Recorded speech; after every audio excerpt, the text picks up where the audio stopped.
Bhavnath police station ખાતે તારીખ 2/11/2025ના રોજ 3/25 ગુનો દાખલ થયેલ, જેમાં શ્રી ભારતી આશ્રમના લઘુ મહંત મહાદેવ ભારતી બાપુ, ગુરુ શ્રી હરિહરાનંદ બાપુ ગુમ થયેલાની અમને પ્રાથમિક રિપોર્ટ મળેલ. ત્યારબાદ અમે અમારે અલગ અલગ ટીમો દ્વારા તપાસ કરેલ, જેમાં પ્રાથમિક ટેકનિકલ સર્વેલન્સ અને સીસીટીવી ફૂટેજના આધારે એવું જણાતા કે ગુમ થનાર બાપુ જંગલ વિસ્તાર તરફ જતા દેખાય છે.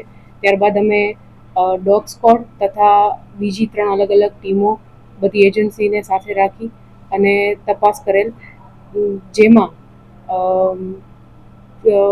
નજીકમાં કોઈ ટ્રેસીસ ના મળતા ત્યારબાદ ફોરેસ્ટ ડિપાર્ટમેન્ટ સાથે, SDRF સાથે આજ રોજ અમે આશરે 300 લોકોની ટીમ બનાવી અને ફોરેસ્ટ ડિપાર્ટમેન્ટની મદદથી પોલીસની ટીમે બાપુને ઇટવા ઘોડી પાસે કાળભૈરવ મહાદેવ મંદિરની આસપાસથી એમને શોધી કાઢેલ, જેમાં એમને ડિહાઇડ્રેશન થયેલાનું પ્રાથમિક અમને જાણ થતાં તાત્કાલિક અમે એમને સારવાર માટે અહીંયા હોસ્પિટલ ખસેડેલ છે.